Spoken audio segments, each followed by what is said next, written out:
Cek, cek, cek sound. Oke, baru sekalian, apa kabarnya? Kembali kita akan memulai kelanjutan dari Shinobi Heart Under Blade. Bagaimana, sudah siap belum? Kita lanjut untuk part keduanya. Oke, kita lanjut saja ya. Lalu Yushiro pun terjatuh dan terluka setelah mengenai senjata Tenzen. Di saat Otarubi menyembuhkan tubuhnya dengan serbuk Oboro, menghampirinya untuk memastikan Otarubi pulih kembali. Namun, Koshiro yang berhasil bangkit kembali melempar pisau ke arah Oboro yang sedang lengah, dan untuk kedua kalinya Otarubi menyelamatkan nyawa Oboro. Tapi kali ini harus ditukar dengan nyawanya sendiri, dan Otarubi pun koid alias mati. Mendapat kesempatan kabur, Koshiro pun menggunakan kuda penduduk desa untuk melarikan diri. Setelah Otarubi tewas, Tenzen pun menjelaskan mengapa Otarubi dimasukkan ke dalam skuad, yaitu agar Oboro dapat melihat kematiannya di depannya. Karena Ogen tahu jika Otarubi mati, maka Oboro akan menggunakan kekuatan jutsu terkuatnya kepada musuh, serta mampu membuat hati Oboro menjadi keras baja.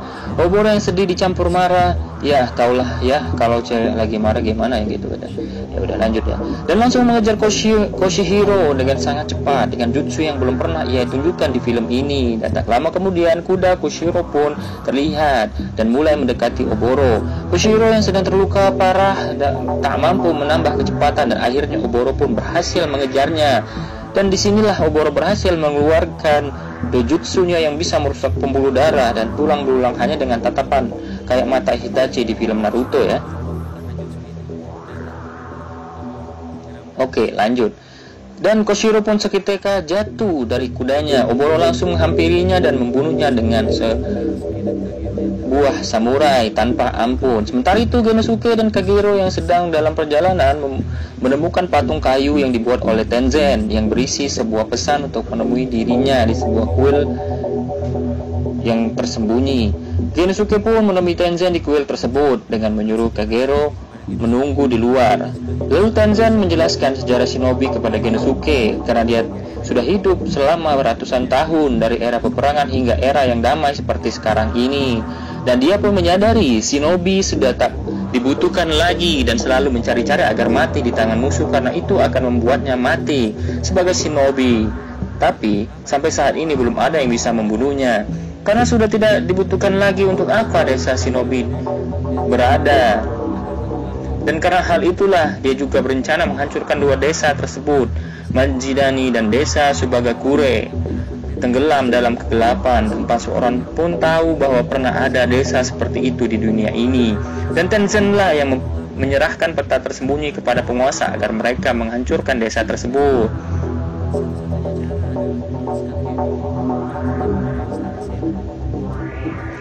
Dan Genosuke pun sudah terlambat untuk pulang karena para prajurit sudah mulai bergerak untuk memusnahkan desa. Salah satu cara adalah terus melanjutkan game ini dan menuju istana Senpu untuk menuntut keadilan. Setelah melakukan penyerangan, Tenzen pun menyerang Genosuke secara tiba-tiba dengan senjata pedang donatnya. Namun karena Genosuke yang memiliki dojutsu yang bisa memperlambat gerakan, tentu sangat mudah mengalahkan Tenzen. Meskipun luka serangan Genosuke dapat disembuhkan dengan cacing medis milik Tenzen. Genosuke pun pergi meninggalkan Tenzen karena merasa tak punya banyak waktu. Setelah itu Kagero datang berniat menghabisi Tenzen, tapi berhasil dihadang oleh Tenzen karena Kagero yang Gemoi ini hanya bisa mengandalkan jurus racunnya. Akhirnya Tenzen bisa mengalahkan dan melawan shinobi yang ratusan tahun berpengalaman dan dalam pertarungan. Akhirnya Tenzen juga mau merasakan kematian terakhirnya dengan cara mencium Kagero. Barangkali Tenzen udah bosan hidup kali ya, makanya dia nyium wanita beracun. Dan ternyata racun Kagero berhasil membunuh cacing-cacing di dalam tubuh Tenzen, dan dia pun mendapatkan apa yang dia inginkan, yaitu kematian. Cukup membagongkan ya, tujuan hidup dari Tenzen ini ingin merasakan kematian. Ya udah, nggak usah kita bahas. Oke, bro, kita lanjut lagi. Genosuke yang sudah pergi kemudian kembali ke atas untuk mencari Kagero, dan dia menemukan Kagero yang sudah sekarat, yang bentar lagi is dead. Setelah itu para ninja bayaran istana datang dan menyerang Genosuke untuk menghabisi Genosuke. Namun karena Genosuke sudah tahu tentang rencana para penguasa dan juga karena kematian Kagero yang merupakan orang terakhir dari kelompoknya, dia pun akhirnya bertarung kembali dan membantai semua ninja suruhan kerajaan.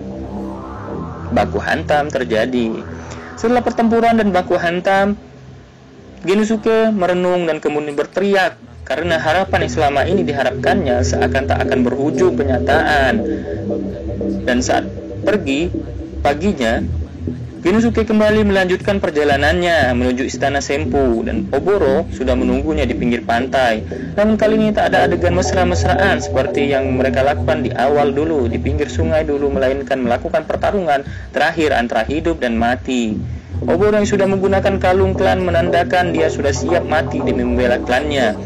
Oboro mulai mengaktifkan dojutsu miliknya, namun dalam hatinya dia tak ingin menyakiti orang yang masih ia cintai. Dan mata itu tak berfungsi di tengah mata yang berkaca-kaca. Akhirnya dia mengeluarkan pisaunya untuk menusuk Genosuke sambil berlari ke arah Genosuke dan memejamkan mata. Lalu Genosuke mengeluarkan jutsunya bukan untuk melawan, namun untuk melihat wajah Oboro yang mempesona.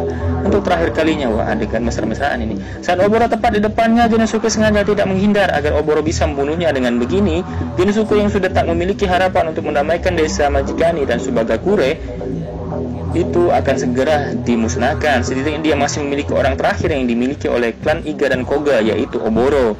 Dan dia memilih kekasihnya untuk terus hidup dan menjadi cahaya baru untuk klan Koga dan Iga di masa depan, agar mereka selalu ada dan dikenang sedih kali ya. Jadikan ya. Oke, lanjut. Kesan di mana Oboro sudah sampai di istana dan menemui Tokugawa untuk meneruskan tekad Genosuke demi meminta perdamaian, namun permohonannya ditolak mentah-mentah oleh Tokugawa dengan alasan klan Koga dan Iga bukan manusia biasa yang berisi di dalamnya, melainkan mereka memiliki kekuatan mengerikan dan takkan akan ada perdamaian antara klan Koga dan Iga. Namun Oboro seolah ingin menyalakan dojutsunya kepada Tokugawa, namun dia malah menusuk matanya dengan kedua tangannya, kedua jarinya maksud Bang Razi, dan membuat matanya buta untuk selamanya. Wah, nekat nih cewek ya. Dan kembali memohon merasa iba dan kembali memohon kepada Tokugawa. Dan Tokugawa pun merasa iba dengan kelakuan Oboro yang sampai nekat membutakan matanya. Maka Tokugawa pun mengabulkan permintaannya dan menarik semua pasukan dari Majidani dan Subagakure. Oboro pun berhasil melanjutkan tekad Genosuke. Dan segera pasukan kerajaan menghentikan serangan setelah mendapat surat cinta dari Ieyasu Tokugawa untuk menghentikan penyerangan terhadap desa Shinobi. Waktu pun berlalu dan memperlihatkan Oboro yang sedang berada di tempat biasa yang bertemu dengan Genosuke, dan kini dia hidup damai sebagai penduduk biasa karena era Shinobi sudah dihapus pada masa itu. Dan film pun berakhir. Ya, begitulah cinta yang dideritanya tiada akhir, pengorbanan dan cinta semua tergabung di sini. Sangat menyayat hati, namun hidup harus terus berjalanan walau tanpa orang yang disayang. Itulah baru-baru sekalian review film dari Bang Razi. Semoga kalian terhibur dan jangan lupa untuk tetap menyaksikan review film selanjutnya dari Bang Razi. Dan buat kalian yang gak mau ketinggalan, jangan lupa untuk menyalakan tombol loncengnya ya, dan like, komen, dan subscribe, dan juga komen di bawah jika kalian meminta film ataupun film-film yang ingin kalian review oleh Bang Razi. Sekian dulu review film dari Bang Razi. Mari sama-sama kita ucapkan Wachau desu ka.